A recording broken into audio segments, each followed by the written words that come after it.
So, hey guys, today we're going to be talking about how impactful semi-limits and limiting cards actually is. So, just simply putting a card from, well, 3 to 2, it doesn't sound that impactful. But if we were to put it in more quantifiable, like just give you a little bit of a visual aid, we'll just make, let's say, a Snake Eye deck, all right? And we're going to do pretty just full power Snake Eye just in general. We have our 1 of Flamberge Dragon, 3 of Snake Eye Ash, and then you have your 2 of Popular, I believe, and then it should be Original Sinful. Probably about 2 could be fine, honestly, but I don't think you need that many because you have 3 wanted at this point, so we'll go with this instead. And then grab our Oak. We don't really play Birch around these parts, so we're not gonna. Then let's go Diabolstar. 3 Diabolstar. You have your wanted Seekers, and then I guess technically you kind of have Bonfire, so we'll put that in as well.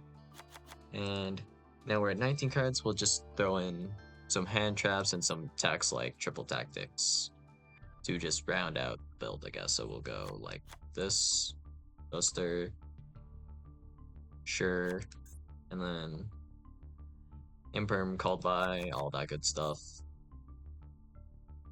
Imperm called by, Ash Blossom. Sure, we could throw in, I guess, Maxi as well. Then Infinite Impermanence as well, okay? And we already put in Imperm. Okay, so what are we missing here? I guess Spec Filler and 1 for 1 are missing, which we could just do, right? And let's grab, I guess, 1 for 1 then. We could use 1 more monster hand trap of some variety.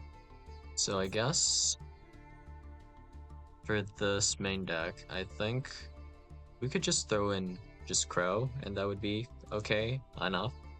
It gets the job done, I suppose. And we have more or less a deck here. I guess we could throw in a Crossout instead of 1 Crow, but for 1 for 1, this might be a little bit better. But okay. So we have our sample deck here.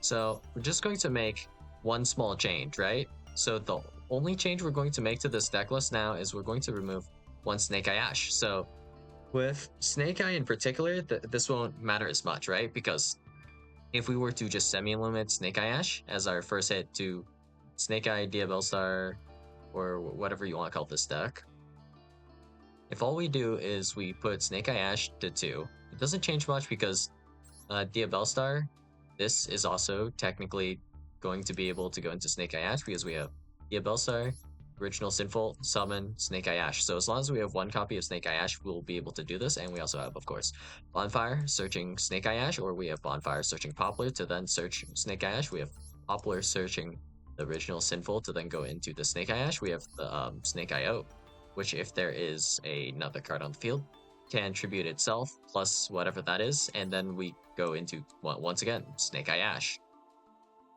So now, this might seem, well, I guess there's also Wanted Search Diabellstar, which searches, well, and goes into Snake Eye Ash, but the thing about Snake Eye Ash here, if we didn't have all these starters, so it would, well, Snake Eye, this was like the worst example I could pull, but the difference between Snake Eye Ash at 2 and Snake Eye Ash at 3 is going to be a difference of 10%, which honestly does not seem like much if we just say 10%, right? But if you were to look at it from a different perspective, and let's say we have 100% Snake Eye Ash, which would be 3 copies of Snake Eye Ash, you know, Snake Eye Ash at max capacity. By removing 1 of the Snake Eye Ashes, we're down 33%, putting us at 66%. Well, it's more precisely like 66.66%, but still, more or less 66%. So this nerf is essentially like cutting off 1/3 of the power here, you know? So to scale that, right, it's not necessarily that quantifiable with Snake Eye Ash versus something like if we were to semi-limit like Wishes, which, well, yeah, that would hurt Blue Eyes more than limiting Snake Eye Ash to like full power Snake Eye, right? But do you know the difference between the 100% and the 66% here? So if we were to scale it to 40 cards, instead of just looking at it small scale, right? The difference between 33%, if we look at this 40 card deck and we have to take out 33% of this deck, how many cards is that actually? Well, since we're at 40 cards, that would be about 13 to 14 cards. So that would be like taking out, let's see, 1, 2, 3, 4, 5, 6, 7, 8, 9, 10, 11, 12, and we still have to take out one more card. And I guess we'll take out, I don't know, best. So we went from essentially 40 cards to a 27 card deck, which I mean is pretty much removing in general all of the hand traps from a lot of decks. So in the case of specifically Snake Eye, you're able to run a lot of non-engine just in general. We could have maybe teched in some extra engine, I think. Like what was it called? Where art thou? We could have put something like that in the deck, which could have worked out, but for the most part, this is for most decks, like removing every single hand trap out of your deck. That is essentially a semi-limit. And then when we scale this and think, wait, then there's limiting a card. We're taking out another 13, 14 cards then. So that's like 1, 2, 3, 4, 5, 6, 7, 8, 9, 10, 11, 12, 13. And now that this is what we're left with, just the deck is a former, well, it's a shell of its former self, right? The hit, pretty big if you start thinking about it like this, yeah? So it's not going to apply like exactly like this for every deck because, like, you know, Snake Eye Ash, you still have cards that are just kind of Snake Eye Ash, but it's not exactly Snake Eye Ash, like with Diabell Star, right? But yeah, your deck is getting very brutalized. And this matters more for certain other lists. So a notable one would be like Branded. So if we're looking for specifically just hard opening Branded Fusion and not searching into it, this matters because if you use an Ash Blossom too early or whatever, then you kind of suffer. Or a few other cards like, well, actually, no, I think the most important card we can really cover that kind of works like this would be Emergency Teleport and not Branded Fusion. It's just math, right? So that there's no real replacement for E-Tele. You just either open E-Tele or you don't, right? So if we scale this up, right? If we're looking at 100 games, how many games would we open Emergency Teleport in those 100 games? So we're going to make the assumption that we're playing a 40 card deck. Then we would have essentially with our 40 card deck, we would have a 30-ish% chance. So it's more accurately something around like 33% chance to open E-Tele. I think 33, 32, so somewhere around there. So in about, we'll say 33 games, we'll open Emergency Teleport if it's at 3. We cut down one of these, goes down to like 20. Actually, no, it's not 33%. It's like pretty much close to around flat 30. So it's actually 30 games, and then it should be like going down from 30 games to 20 games. So that's the difference between having essentially a 1 in 3 chance versus a 1 in 5 chance here. That's the difference in here. And if we were to reduce this to 1, this goes all the way down to essentially 1 in 10 games or about 10 in 100 games. If we were to look at the odds of you opening a 1 of E-Tele in 100 games, that's about what you would expect off of the probability calculations. So yeah, pretty hefty hits. And if we think about it not just like as just one card, but if we think about it over the course of many games, it really makes a pretty big impact. And then the actual abilities of the cards and the effects, well, we aren't even really taking those into consideration, but like depends. Like for example, emergency teleport, no hard once per turn. You can open multiple e-tellies and it's fine. And you can technically in like Punk, you can draw into e-tellies as well. So it's pretty cracked card for that deck. But maybe if we're playing a deck that's just using this for Ghost Ogre for something, like you have the option to special summon Ghost Ogre and then use that Ghost Ogre on field because it can send itself from the field to pop a card. And then we can also use this for an extra body for something to like make maybe like, let's say an Appaloosa, Fiendsmith sequence. There's a lot of different things you can do with this, just in general, right? And then I guess you could use this as a tuner, so we could do like Diabell Star plus Ghost Ogre to make like a Baron to insulate plays. So that would be the usage of just like an emergency teleport when we have to consider its effect. But if we just care for consistency, right, then just only about 30% of the time will you even see a copy of emergency teleport, right? So the other 70% of your games, emergency teleport isn't going to be that big of a deal. And then the other thing to take into account is the grind game. So with certain cards being put to 1, so notably Chundra, right?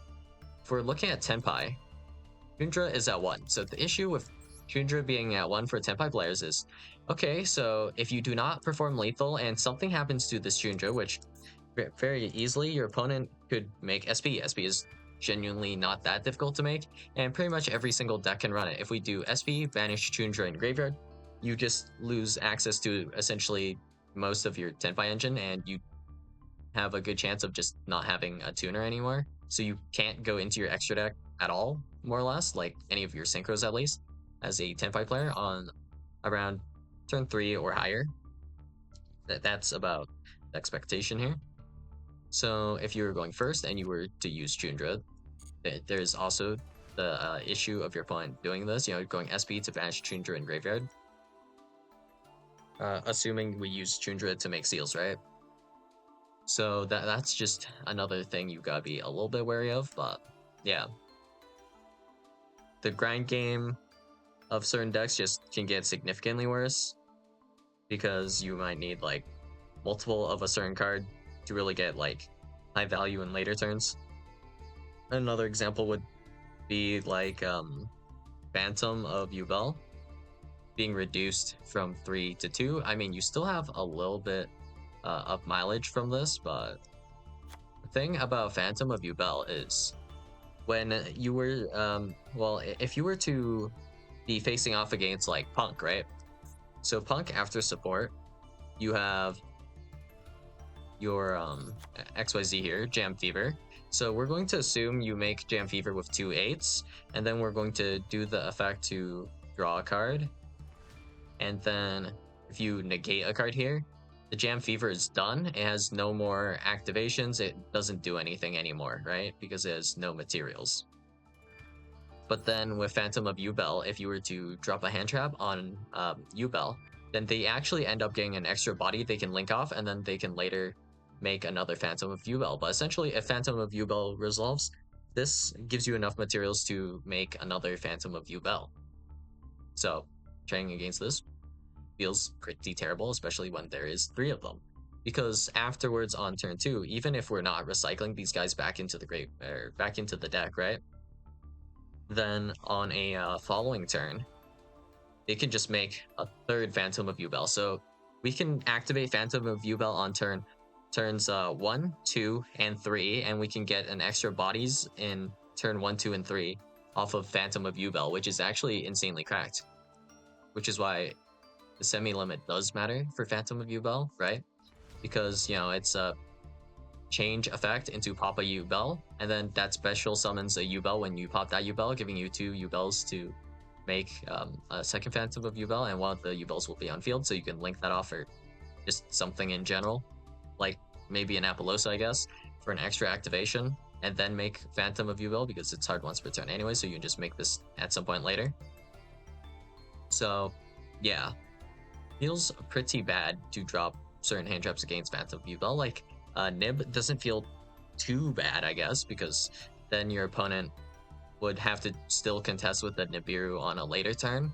If we were to drop an Ash Blossom Joe Spring, we're just straight going -1, and our opponent gains an extra body on the board. And yeah, not only do they have an extra body, they still have Phantom of Bell negate for next turn, essentially. So yeah, semi-limits, they matter. So just semi-limiting this makes you have to, well, it depends on if you open Nightmare Pain, I suppose, but this makes it so you have to be a little more aware of your Phantom Bell, and also not as loosey-goosey with it, because maybe someone dropped the Ash Blossom, you would normally just be like, yeah, why not? I can just drop that and I'll still have Phantom of Bell for next turn, right? And then I'll have it for the turn after, so I'll have it for my turn as well. So there's more incentive to not be loosey-goosey with the Phantom of Bell, I suppose. And also, you know, weaker in the grind game because you only have access to the 2 instead of the 3. So you'll be able to resolve overall, like, we're going to assume the game goes on for like 5 turns. You'll be able to resolve 1 additional effect than you would have been able to otherwise. So it for sure is doing something, right? And I mean, it's just a matter of scaling and looking at it from different perspectives. So sometimes 1 semi-limit really won't do too much. It's not like that it does nothing, it's just it doesn't do much. But then if we start stacking on all of these hits, right, we can go back, I guess, and let's see. Let's reconstruct this deck real quick and look at how brutalized we've gotten here. Okay, so now we'll go back to standard, and we have 1 copy of Wanted, 2 of Bonfire, 1 of Snake Eye Ash. We have 2 of Maxi, and you can see here we're missing 6 cards already, and the probability of opening a starter has dramatically decreased here. So let's see, how many cards did we lose? That would be, oh, forgot that one as well. We're actually at 7 here, but okay. In terms of starters, we're going to focus on that first. That's 2. Typically this was played at mostly 2, I think, so 3, 4, 5 out of, I don't remember how many, but oh yeah, we also lost a Bonfire. Wait, so that's 13 cards? Was it? Or no, am I this bad at math? That's 2, 3, 4, 5, 6. 6 cards? And then what am I missing here? Yeah, okay, we removed 1 copy of Maxi, so that we're down 6 cards. My brain is just fried, but alright. So we're down 6 cards out of our, how many cards we have left? That would be, the total would be how many? 3, 5, 8, 9,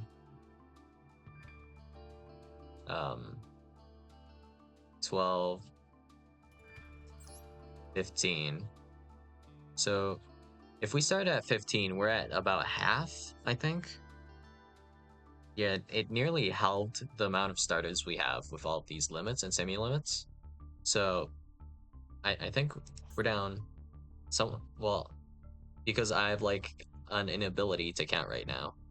If I wrote this down, it would be easier than just doing it in my head, but I think we're down like 50 to 40% of our starters or something. So half of the games where we might have seen like a starter before, we're not seeing them anymore.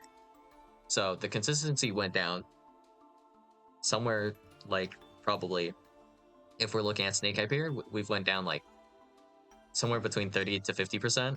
I'm going to just say, I haven't really calculated because I don't have the numbers, because I kind of lost the numbers in my head somewhere, but you know, we're down a crap ton of starters essentially. And also, these cards aren't just starters, they're also extenders, so we're also down extenders potentially. So if we just real quick just slot in whatever, because yeah, why not? We'll just throw in copies of Goddess and Hoshiningen and Eagle Eye, but okay. So in this hand, we just opened completely insane in terms of like stars. Hand traps, not much of anything. Okay. Here, we're completely lacking starters. The only thing we have here is the original Sinful Spoils. Here, we have just the Diabell Star. In which case, like, this is technically replacing what would have been like an additional Snake Eye Ash, Wanted, or whatever, right? So this would have been more starters before. So before we would have had an extra starter, and then we would have the Diabell Star here. So that's kind of gone. And we just died to one Imperm here. Epic. And then here, same kind of deal. This would have been an extra starter before, but we lost the starter, so this is the difference, right? It's pretty noticeable. In every single hand, we're seeing like, well, not every single hand, but nearly every single hand, we're seeing like the impact, right? So every time you see Hoshiningen or Goss with the third eye, essentially this would have been some kind of starter before, but now it's something else, right? And that's the difference between the semi-limits and not being semi-limited at all. And I mean, if you do the calcs, it's more apparent than just hand testing, or you would have to do a crap ton of hand tests, but yeah. If we go ahead and look at these cards, you know, these hits actually are pretty impactful now if we start thinking about this. Another way to look at it would be if we literally just remove 20 of the cards from this deck, that would be like a 50% difference. That's like removing half your deck, right? So yeah, hopefully this was a little bit helpful for understanding or visualizing just semi-limits and limits and the differences they can make. So even a semi-limit would be like dropping this to around 30 cards, right? Specifically 36 cards, or no, not 36. That'd be dropping it to 27 cards, right? Around there. So 27 or 26 cards, and then dropping down to like 13 cards. So absolutely brutal. Well, I guess it does matter if the card is searchable or not, because that kind of also matters, because then you have to also hit some of the other searchers as well to really hit the consistency, like, and make it go down by a certain amount. Kind of like with what we see here with the Snake Eye, needing multiple hits because all of these cards actually search each other. So yeah, a semi-limit on some cards, they're not like all equivalent, but this is just a generalization and the general idea. It has a little bit more nuance than this, but yeah. That's all I got for you guys today, and I'll see you guys in the next video. Bye.